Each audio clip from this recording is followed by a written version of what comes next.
Ұлтымыздың болашағы білімді ұрпақ десек, ел президенті биылғы жолдауында жаһандық ғылыми-техникалық даму барысын ескерсек, жоғары сыныптарда жаратылыстану мен математика пәндерін және ағылшын тілін оқытуды барынша күшейту маңызды деп атап өтті. Осы орайда менің ойыма академик Асқар Жұмаділдаевтың қазақ технократтық ұлтқа айналу тиіс. Технократтық ұлт дегеннің өзі білімді ұлт деген сөзі ойыма оралды. Базаргүл апай, сіздің айтып отырған ойыңызды жалғайтын болсам, 12 мен 17 қыркүйек аралығында біздің Ұлытау облысында зерделі ақыл-ой дамыту мектебінің ұйымдастыруымен бірқатар іс-шаралар өткізілді. 2014 жылы орталық ретінде құрылып, содан бері дарынды балаларды дайындауды мақсат тұтқан Қазақстан Республикасы білім беру ісінің құрметті қызметкері, халықаралық олимпиада жеңімпаздарының жетекшісі Рысбек Мәуіт басқаратын мектептің аты республикаға кеңінен танымал. Гүлшахира, мен Астанада алдымен ашылған осы зерделі орталығының жұмысы, олардың жаңашылдығы жайлы жақсы білемін. Орталықта оқыған көптеген шәкірттер қазір республикалық, халықаралық олимпиадаларда топ жарып жүр. Көбіне ата-аналар осы Назарбаев зияткерлік мектебіне және физика-математика мектебіне ұлттық бірыңғай тестілеу кезінде де жоғары ұпайға қол жеткізу үшін осы зерделіге апарып оқытады балаларын. Ал енді алғашқыда сол зерделіде шағын ғана орталық болып ашылса, қазір онда 500-дей қызметкер, 6000 оқушы, 10 қала мен облыста 19 бөлімшесі бар екен. Бұл осы орталықтың 8 жылда жеткізген жетістігі екен. Ендеше Рысбек Мәуіттің біздің облысымыздағы жұмыс сапары кезінде Гүлшахира өзің сұхбат алған едің ғой, соны көрермендердің назарына ұсынайық.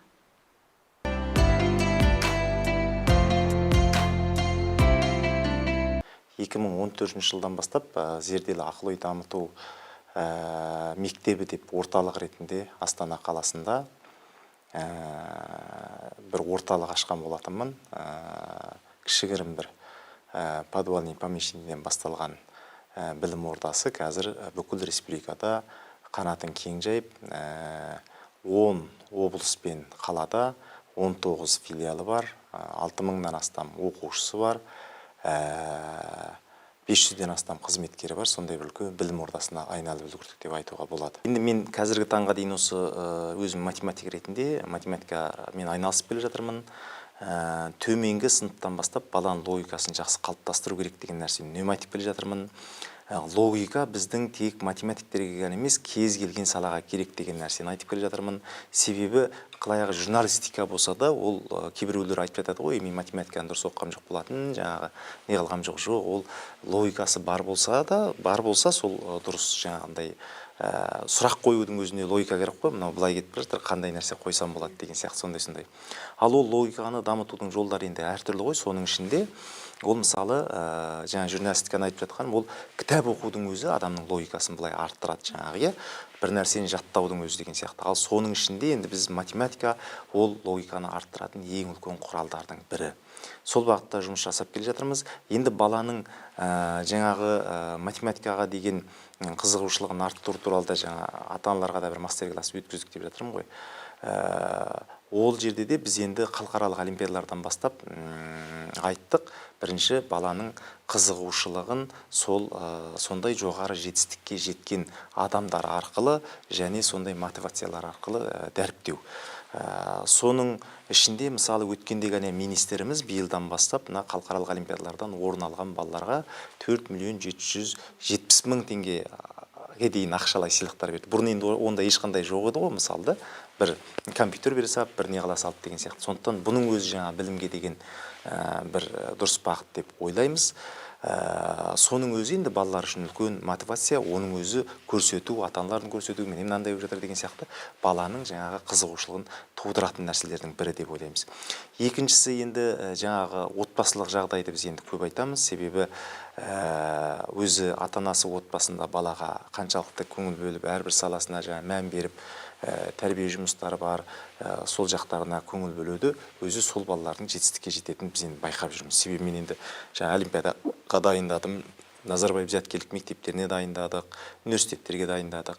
Сол жерде сол ата-анасының мән беруі өте маңызды екенін байқадық. Былайша айтқанда оның барлық мүмкіндіктерін жасап, жаңағы сияқты қажет болса қосымша курстеріне қатыстырып деген сияқты. Бірақ тағы бір ескеретін нәрсе бар.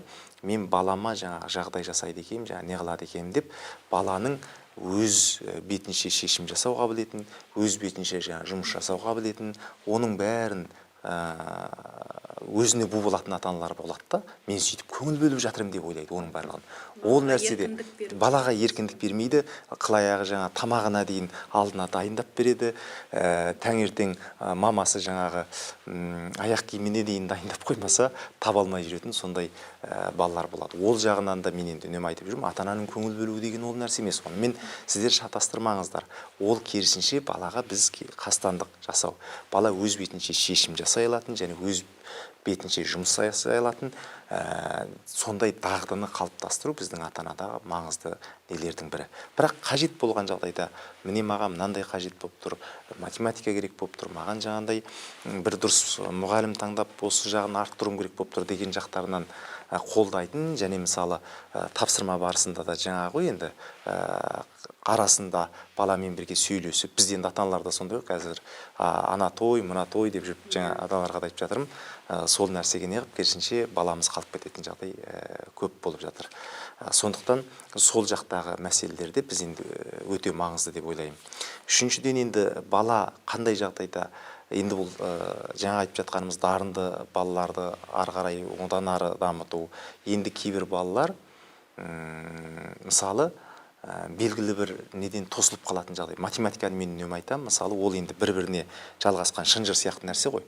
Бір баланы көп айтып жатады, мысалы бірінші екінші сыныпта осы балам жақсы оқып еді, ары қарай математикаға түк қызығушылық жоғалып кетті, неге деген сияқты сұрақтар туып жатады.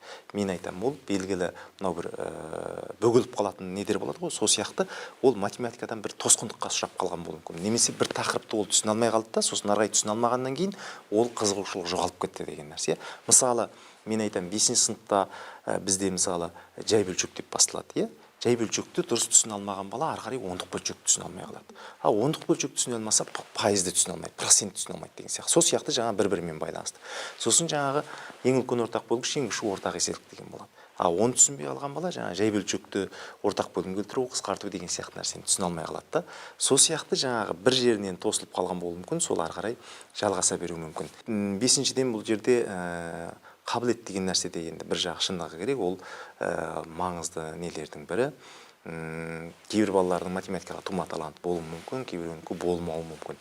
Бірақ еңбек барысында да белгілі жетістікке жететін жаңағы логикасын арттыратын балалар болады.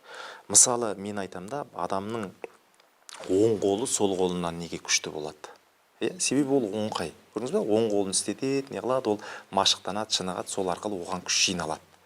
Жаңа спортпен айналысып не қылатын адамдар, ол спортын тастап қоятын болса, не қылатын болса, ол ешқандай жетістікке жете алмайды. Ол үнемі жаңа машықтанып отыру керек, үнемі соған не жасап отыру керек. Сол сияқты адамның миы да сол сияқты деймін да, үнемі жаңа машықтандырып болса, не болса, белгілі деңгейге жетуге болады. Оның ішінде мен айтам, енді бір 10% адамда бір ешқандай қабілеті болмайтын шығар математикаға, бірақ 90% адамды уже математикаға қабілетін ашуға болады деп қараймын, енді менің көзқарасым бойынша.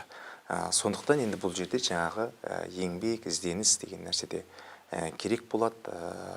Осы бағыттарда енді математикаға баланың қызығушылығын арттыру, ол барлығымыздың міндетіміз деп ойлаймын. Себебі математиканы мықты оқыған бала, жаңа өзіңіз айтып жатсыз, ол ертеңгі күні кез келген саладан жетістікке жете алады. Ол тек математик болмауы мүмкін. Ол жаңағы өзіміздің бізде маман жоқ, жаңа технология жағына баратын инженеріне деген сияқтыға жоқ деп жатырмыз. Соның бәрі айналып келіп, сол жаңа математикаға байланысты болып тұр ғой. Сондықтан біз математиканы дамытсақ, президентіміздің өзі шул айтты, біз математика және осы ағылшын жақтарына басым бағыттар беруіміз керек деп жолдауында айтты. Сол сияқты енді математикаға сондай көңіл бөлсек, ары қарай біздің болашағымыз жақсы болады деп айтуға болады. Сол салада да жұмыс жасап жүрміз, енді сол математиканы көтерсек, еліміз бойынша әйтеуір бір сондай аз болса да бір жаңағындай мотивация тудырсақ деген мақсатпен жаңа тегін олимпиада, тегін семинар деп бәрін өзімізше сол күш салып жүрген себептеріміз сол деп айтуға болады. Басты мақсат енді өсіп келе жатқан осы балаларымызды білімге тарту ғой. Келешек осылардың қолында. Сондықтан басты мақсат сол, еліміздің болашағы осы жас ұрпақтар, жаңа Қазақстанды құрамыз дейді екенбіз, жаңа Қазақстан ары қарай енді дамытамыз дейді екенбіз, дүниенің алдыңғы қатарындағы мемлекеттер қатарында боламыз дейді екенбіз. Онда біз осы білім саласына өте мән беруіміз керек. Соның ішінде жаңағы айтылғандай математика ол да енді өте маңызды біздің тіректеріміздің бірі деп айтуға болады. Рахмет. Дұрыс. Сол жақсы оқырмандарға жалынды сәлем айтамыз. Облыс құрылып жатқанына құтты болсын айтамыз. Бұл Ұлытау бәріміздің армандаған, мен енді шындығын айтсам, ар жағы 2008 жылы ата жұртым деп келген қазақтың бірімін. Осы өңірді аңсап келген, шекарадан енді аңсап жеткен қазақтың бірімін. Сондықтан Ұлытау енді біз үшін ұлттың ұясы деп жатырмыз. Қасиетті мекен, барлығымыз қадір тұтамыз. Біздің Жезқазғанға келудегі басты мақсатымыз да сол. Бұл жерден ертеңгі күні елдің болашағы болатын, ұлттың тұтқасы болатын азаматтар шығу керек. Себебі жаңағы айтылғандай бұл бүкіл қазақты ұйыстырған 300-дің басын қосқан жер. Сондықтан бұл жақтағы ата-ана болсын, бұл жақтағы жаңағы ұстаздар болсын, бұл жақтағы мектептер болсын, әрбіреуі бұған үлкен жауапкершілікпен қарау керек. Біз де сондықтан енді жауапкершілікпен қарап, осы жақтан өзіндік аз болса да үлесімізді қосамыз деп отырмыз. Сол мақсат армандарымыз орындала берсін, облыс құтты болсын, өркендей берсін, өрлей болсын деген тілек айтқымыз келеді. Рахмет.